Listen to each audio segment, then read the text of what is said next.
Alright, what's going on everybody, and welcome back to another Real Talk video with your boy JT. I pray y'all are having a wonderful, blessed day as we thank the Most High for so much. My title now says, Foreclosures Don't Spare the House of the Most High.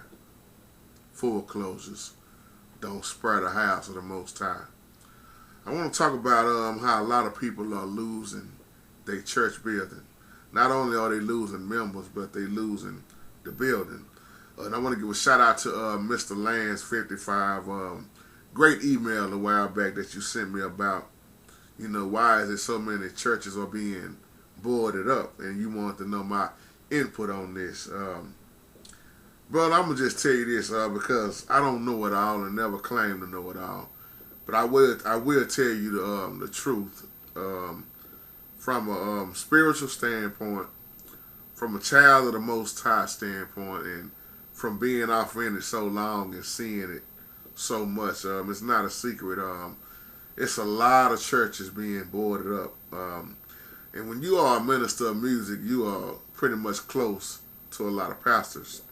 And I know a whole lot of pastors. I know quite a few that have lost their buildings because, just being honest, their focus is off. And when you start losing members, when you keep just talking about you need a building, and you focusing more on the building and not the body, 9 times out of 10 it's not going to work. No way. I'm just it's not hard for me to do a video like this, but I see so many people that hurt. So many people that was close, used to be close, they're not close no more. And I talk to a lot of pastors all the time. And the biggest mistake that a lot of pastors make is going 501c3 in the first place. Once you let the government in, you see a whole lot go down the wrong way. I did a video talking about 501c3 on her a while back. If you want to see it, it's on her. But once again, when you let the government in, the more they give you, the more they will control you. A lot of people look at it as a blessing because, well, if we go 501c3, then we get, we can hurry up and get this, we can hurry up and get that. And then you wonder why some pastors don't talk about some subjects, because they have been controlled not to say certain things. I'm not talking about what I heard, I'm talking about what I know, y'all. And it's sad, because the thing is, religion is a business now. It has been for a long time. The Bible even shows you that more pastors keep focusing once again on, well, if we get a bigger building, if we get this in there, if we get this for the kids, then we can gain more members. We can grow this church. And what happens a lot of times is they get the building, but then they lose the building because they can't afford it. Some pastors are already struggling with the building they already got if it's not paid for. Not everybody though. Some churches are paid for and been paid for years. So when you see churches that's struggling and go ahead and want to go take their loan out, they go to the bank or the credit union, we could say, they get stuck with it, and then they can't pay their loan. And once you can't pay that loan, who's going to get the building? The bank. Or you may see a church being auctioned off a lot of times. Too many make that mistake though, trying to hurry up and get a building. And what they did is got in more. What they have done, is got in more. Got in more trouble, more debt. Than they had at first. They can't pay it. So I'm gonna just keep it real with you because I know how it go. Just say you had this church, and your minister of music alone is hitting you for $700 a Sunday, because most minister of music I know don't make no lower than $500 a Sunday. If you making 2 or 3, then that's $100 a Sunday. Then you rarely see that. You mostly now see, if you're not talking at least 7 or 6 and up, most minister of music won't even fool with you now because church has become so much of a building. Not a building, a business. Excuse me. And like I say, just say you got the minister of music hitting you for 700. Just say the bass player hitting you for, let's say, 250 a Sunday. Let's say the drummer is hitting you for 200 a Sunday. You may have a piano player hitting you for 150. Or you might even have a lead guitar or a sax player or even a director. You know, maybe other players that play different instruments. But just off of the minister of music, the bass player, the drummer, the piano player alone, you're looking at what, a Sunday? 1,300. Now say you don't come up with the same tithing every Sunday. Your tithing level, it drops every week.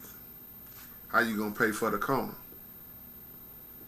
How you gonna pay for that loan? See, I'm talking from experience. You see a lot of churches struggle already with trying to pay their musicians, and some don't have nothing but an organ player and a drummer. Some only have an organ player. And when you talk about a whole band, man, you easily can be out of over 1,500, 2,000 a Sunday. Because some minister of music I know gonna hit you for 1,200 a Sunday, just them alone. But I'm just giving you a lower amount. Just say about 1,300 a Sunday. And once again, your people start not coming, or you lose members, so your tithing level every Sunday goes down. And you know what the preacher gonna start doing? Begging. I'm telling you how it go. Y'all, and we trying to get the building fund, y'all. Y'all, we need. That's why you see all these bake sales and car washes and building funds and fish fries and selling all kind of stuff, because they trying to come up with money to pay for the building fund. Or I always like to see if a church can just pay cash. Kind of like my brother P.P. Jones. Big shout out to you and Pastor Leonard down there in y'all church. Building paid for. That's a beautiful thing. Some people agree with buildings, going to buildings. Some people don't. It's each to their own. I'm just talking, you know what's real. A lot of people got a problem with people going to church on Sundays. A lot of people got a problem with people going to church on Saturdays. So it's just each to your own, you know, what you was brought up in, what you believe. You do what you do, just like I'm going to do what I do, because I don't worry about what everybody else is doing. I stay with what I know best and focus on the Most High, but not to jump off and all that. So when you can't afford to pay the corner, the music staff, then you got a note to pay. Your bills are going to go higher anyway. Then 9 times out of 10, that church is going to lose its building. I'm just being real. I've seem like these last, I'm going to say 2 or 3 years, I've seen more churches boarded up. I can't even count no more how many I've seen boarded up. And some churches have been threatened with foreclosure and an auction by the lender. You know, I remember this one church. I won't reveal the name, but they was up under this big bank. It was one of America's largest banks, and they took that building. When you miss those payments on that loan, you'll see what happened real quick. Many churches have been sold. I remember back in 2011, it was about 140 churches were sold to banks alone. And so you see some do this 30-year mortgage, and then you have what they call the commercial loans. That's why I say the credit unions, they get involved. It just depends on who you want to deal with, you know. But the consequences are going to be losing the building 9 times out of 10 when you get in that type of situation.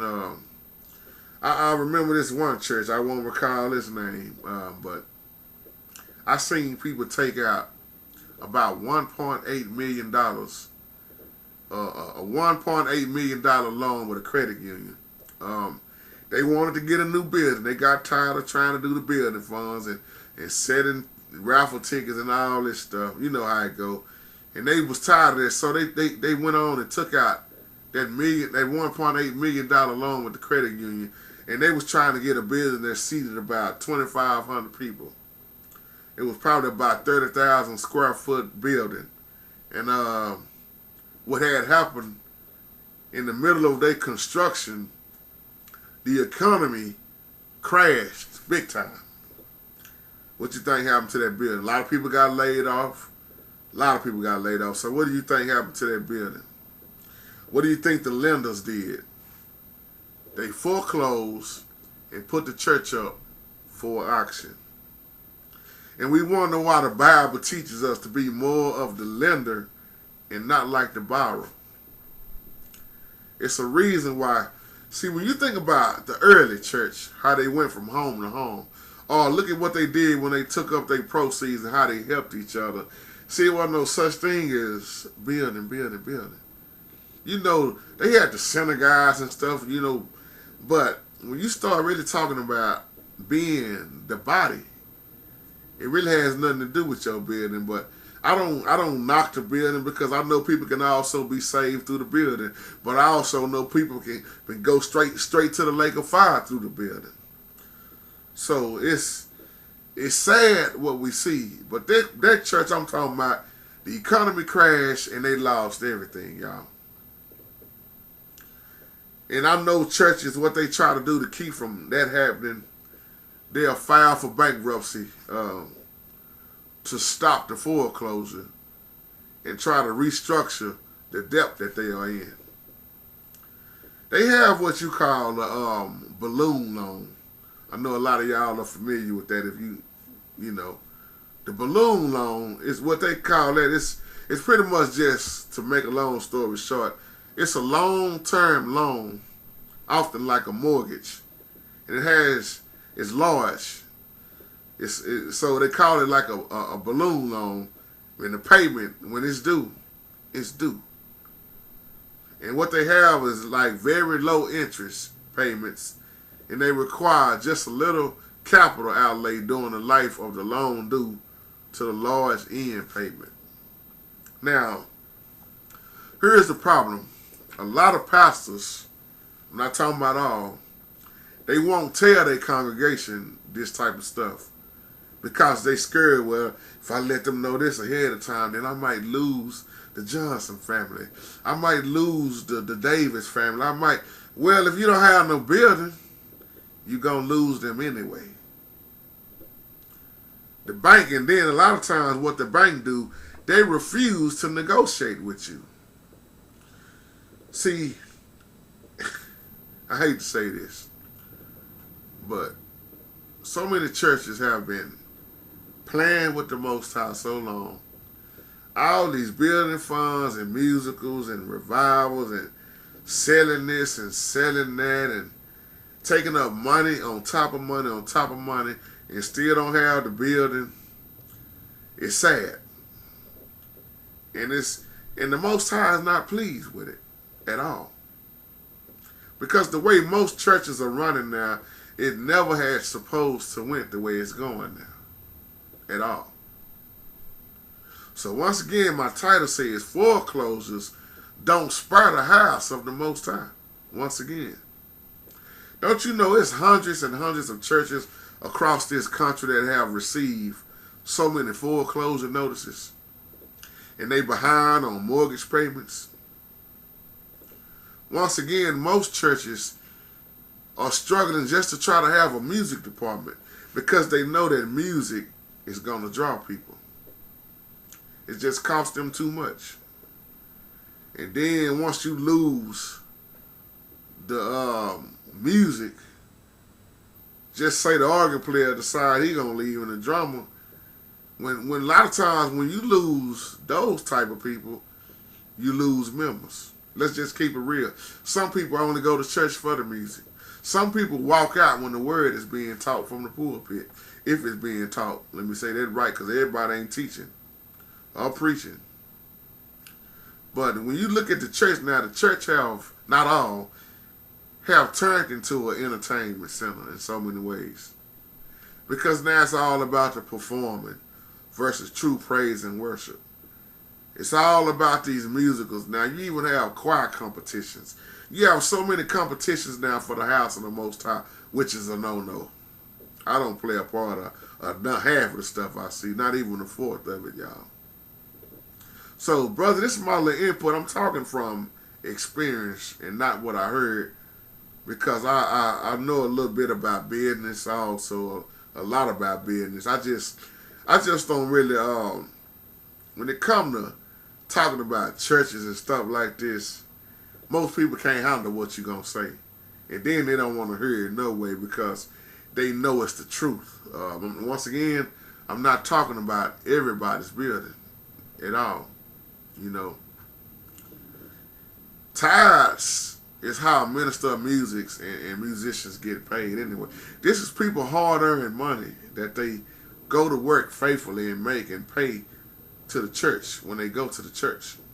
That's why a lot of people do have a problem with, if they don't see no progress, where is their money going? You should want to know where your money is going. Because if you just making the preacher richer, or you just making a minister of music who don't care nothing about your church richer, then you got to check what you're doing. And I stand boldly on saying it, and I am a musician. I don't bite my tongue, and I don't care what musician is looking at this video. The truth is the truth. Most musicians now that I know treat church like a gig. They not even faithful, half of them that I know. They come when they want, leave when they want, don't show up when they want, and still demand they check. That's somebody ties, somebody that they work hard for, money that you taking and doing, you just doing the kind of thing that you want to do. But not to jump off in that, that's a whole other video. But I like to say old time congregations have owned their buildings, and they free and clear of all this mess. I like to call that old money. Old money. You ever see them old churches with that old money? That's why they still standing. But I'll close out with this because I don't want to make this video too much longer. Back in 1990, the 90s, churches became more of borrowing. You know, they started becoming more part of 501c3 or going through the banks since the 90s for sure. I've watched that since the 90s for a long time, how most churches borrowed from the bank, got in debt, and lost it. Now we in 2016. It's even worse now. We see what's going on. I remember a time when churches they would have church in the school auditoriums over here by my house. Before our church had moved off of Kenwell Street to over here on Roper Street, they had church in the school auditorium. So the thing is, once again, when they want their property, they gonna get it. When you can't pay for it, they gonna get it. Once again, they don't have no sympathy at all for taking your church building, because it's all about this here. So y'all, that's my time. Y'all have a wonderful, wonderful, blessed day.